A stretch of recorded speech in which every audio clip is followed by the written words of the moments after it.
সম্মানিত আশিকে রাসূলেরা, আসলে আমি তো ধর্মের সংস্কারের কাজ করি। অনেক কথা আছে যেগুলো আমরা হারিয়ে ফেলেছি। রাসূলের পরে উমাইয়াদের খেলাফতকাল থেকে ছিল 89 বছর। তখন থেকেই রাসূলের হাদিস ধ্বংস শুরু হয়েছে। সুতরাং এইগুলা ঠিক করা কঠিন ব্যাপার। আমার মুর্শিদ আমাকে বলছিলেন, মাহবুব মিয়া, কামেল পীর ইচ্ছা করলে কলা গাছ দিয়ে দেশ হেদায়েত করতে পারে। এরপর আমাকে বলছে, আপনি লিখেন, ধর্মের সংস্কার করে কিতাব লেখেন। এই লিখতে লিখতে এই পর্যন্ত আসছি, এখনও লিখছি।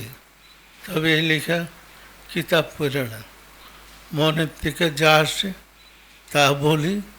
আমি আমার সেটা কোরআন ও হাদিস দিয়ে দলিল বের করি, দলিলে বাস্তবে আছে কিনা। দেখা যায় হুবহু কোরআনে আছে, হাদিসে আছে, বিষয়টা পরিষ্কার। সম্মানিত আশিকে রাসূলেরা, একবার 2000 সালে 5 এপ্রিল কিয়ামত হবে সব পত্রিকায় লেখালেখি হয়েছিল।